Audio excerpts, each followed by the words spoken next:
Vamos lá para mais uma aula de Geografia comigo, eu sou Cássio. E, como de costume, antes de darmos início à nossa aula, vamos fazer a correção da atividade anterior, tá bom? Então, módulos em mãos, abram aí o módulo na página 357 a 359 e vamos dar início à correção, tá bom? Primeira questão. Observe o gráfico a seguir sobre o crescimento populacional da região sudeste e responda às questões. Item A. A partir de qual década ocorreu o maior crescimento da população do sudeste? No caso aí, a partir da década de 1950.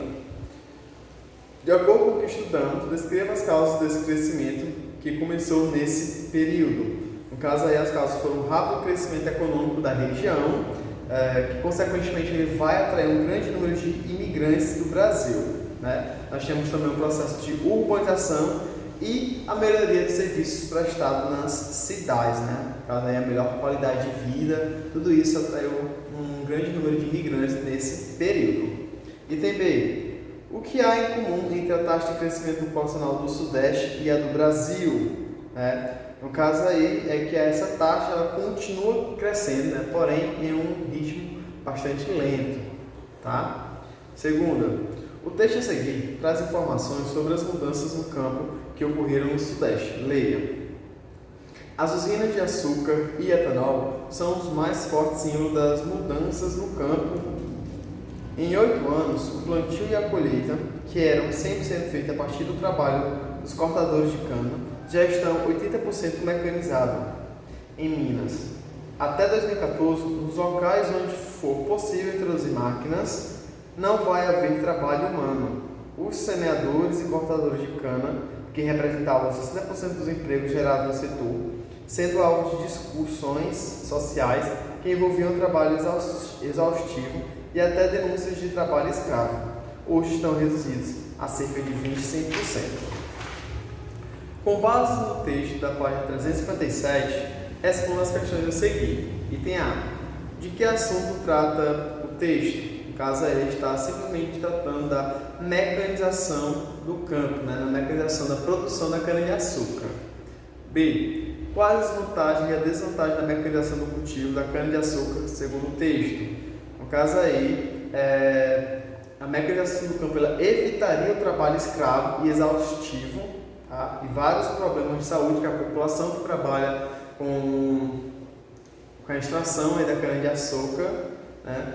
E a desvantagem, né, que vai reduzir drasticamente a quantidade de trabalhos no setor.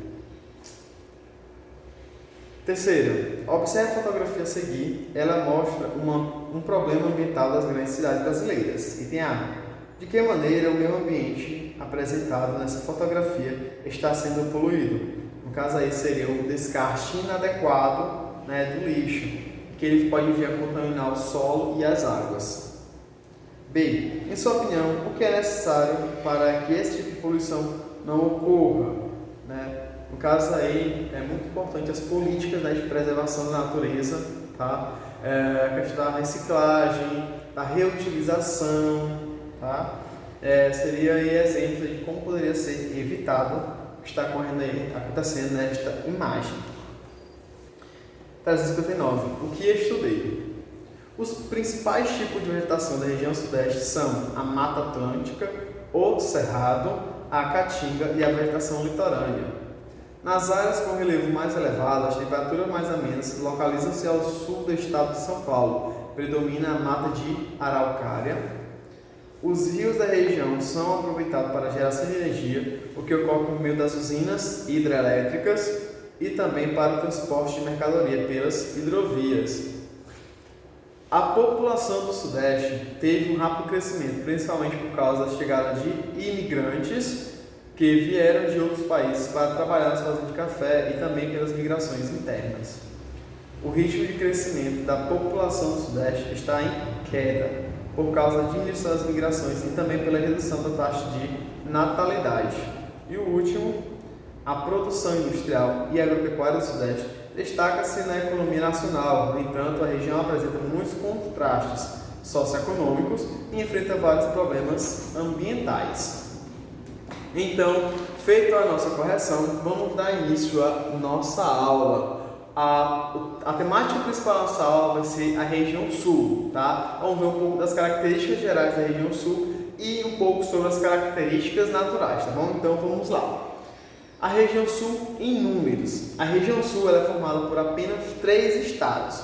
E quais seriam esses estados? Nós temos Paraná, Santa Catarina e Rio Grande do Sul, né? Ou seja, esses são os 3 estados mais ao sul, tá bom? Do nosso país, do nosso território, né?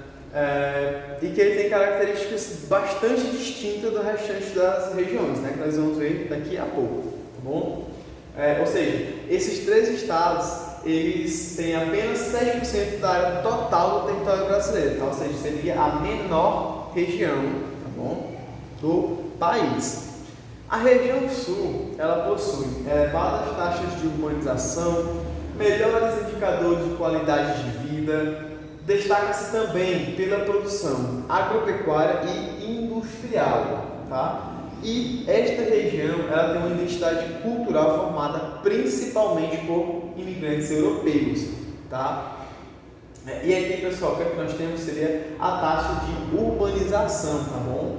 No caso aqui, a região sul seria de 84,93%. Ele fica atrás apenas da região sudeste, de 92%, e da região centro-oeste, de 88,8%, tá? Mas, mesmo assim, a região sul apresenta uma elevada taxa de urbanização. O que isso quer dizer? Isso aqui explica que a maior quantidade da população da região sul ela reside hoje nos principais centros urbanos, tá? Então, visto aí essas características gerais, tá bom, da região sul, vamos ver aí as características naturais, tá? Como eu havia comentado, as características de clima, vegetação da região sul, elas são bastante diferentes do restante do país, tá bom?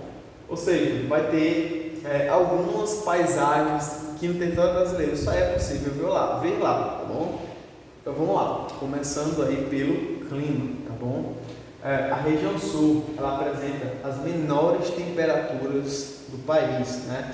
E isso vai fazer com que no inverno possa vir a acontecer geadas e até mesmo precipitação de neves. E aqui eu coloquei para vocês nessas 2 imagens. Nessa primeira imagem, tá, seria um exemplo de geada. A geada acontece quando o ar atmosférico está muito baixo e tende a congelar a água que está sobre a vegetação, né, formando essas paisagens aqui, com a vegetação toda coberta por esse gelo, tá? E já aqui será um exemplo aí de quando ocorre a precipitação de neve, tá? Que ela ocorre principalmente nos invernos e nas regiões mais elevadas da região sul, tá? Ou seja, aqui seria algo marcante aí na região sul, coisa que só tem nessa região, não tem nas outras regiões brasileiras, tá bom? E um principal fator que vai fazer com que essa região ocorra a precipitação de neve é justamente a localização, né, que é quase completamente na zona temperada do planeta, com apenas a exceção do norte do Paraná, tá bom? Ou seja, ele está localizado na região temperada, então ele vai ter influência aí, né, no caso vai ser o clima subtropical. E já o restante do Brasil, né, vai ser o climas tropicais, esses climas mais quentes, tá bom? Vamos lá. E aí, com isso, o clima predominante, tá bom, vai ser o clima subtropical. Por isso que essa região ela é mais fria, né? E no período de inverno, nas regiões mais elevadas, ocorre aí a precipitação de neve. E aí, as características desse clima vai ter chuvas frequentes durante todo o ano, tá bom? E os verões eles são quentes e os invernos eles são bastante rigorosos, apresentando aí temperaturas abaixo de 0, tá? Ou seja, os principais fatores que contribuem para que a região sul tenha clima frio é justamente a sua localização, que quase completamente aí na zona temperada, tá? E o relevo, no caso a altitude, vai fazer com que as temperaturas sejam amenas. Vegetação, né? A vegetação, pessoal, dessa região, ela vem sofrendo bastante com o processo de desmatamento, né? Principalmente aí as matas das araucárias. Para quem não sabe, a mata das araucárias é uma vegetação composta por pinheiros, tá bom? Ou seja, na região sul, nós temos aí a mata das araucárias, tá? Que ela vai desenvolver principalmente nessas regiões aqui, tá? E em parte aí em regiões mais elevadas do sudeste também, como nós vimos. Nós temos também a vegetação de campos, que ela é composta basicamente por vegetação rasteira, que seriam as gramíneas, pequenos arbustos. E essa região aqui, ela vem sofrendo bastante com o crescimento da pecuária, né? Já que é uma região de pastagens naturais, onde, né, é ótimo e bastante favorável à criação de animal, ou seja, essa região vem sofrendo bastante aí com a expansão da agropecuária, tá bom? E além da vegetação da mata das araucárias e dos campos, nós temos também a floresta tropical, né? Principalmente aqui na região norte do Paraná e próxima região do litoral, tá? E nós temos também a vegetação litorânea, né? Como eu já havia comentado com vocês, ela se desenvolve ao longo de praticamente todo o litoral brasileiro, tá? E aí, quais são esses tipos de vegetação?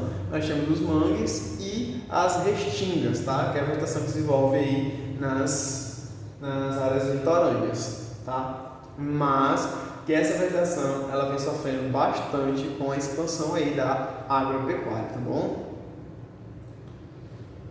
O relevo, tá? O relevo, no caso aí nós temos as maiores altitudes da região, né? Elas vão se concentrar na Serra Geral, é justamente esta região aqui, tá bom? Que ela abrange praticamente parte de todos os 3 estados que compõem a região sul, tá? Ou seja, você pode observar que a região é bastante elevada. Consequentemente, ela vai contribuir para a diminuição da temperatura, né, que por sua vez os invernos rigorosos podem vir a ocorrer a precipitação de neve.